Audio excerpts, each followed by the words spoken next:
כפי שאתם יודעים, רוצים מאוד לסתום לי את הפה ושאני אפסיק לדבר. אז החלטתי שאני מפסיק לדבר ומתחיל לשיר.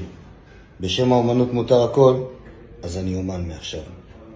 שיר נחמד מאוד, בטוח שתתחברו אליו. וזה הולך ככה. מפלצת כאובה, אובדן שלטון, עיד אהבה.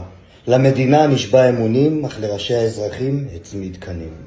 איים, אם לא אעמוד בראש המדינה, אעמוד בראש הריסותיה.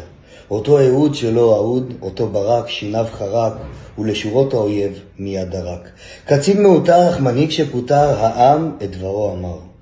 לא הצליח להתגבר על הטעם המר של אובדן השלטון, להפיכתו המסוכנת התגייס גם עיתון. עולמו הצר נחל חורבן, והסית מיד את ההמון הלבן.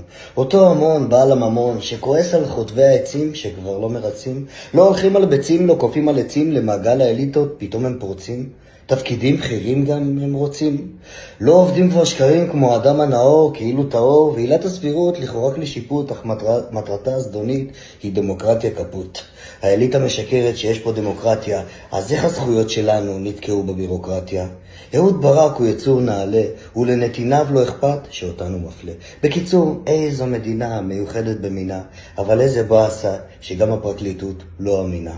משפחות החטופים מיד נחטפו עוד לפני שהבינו שיקיריהם נקטפו, ואתם במה עסוקים? הסתה וריסוקים של מה שנשאר מהמדינה הזאת.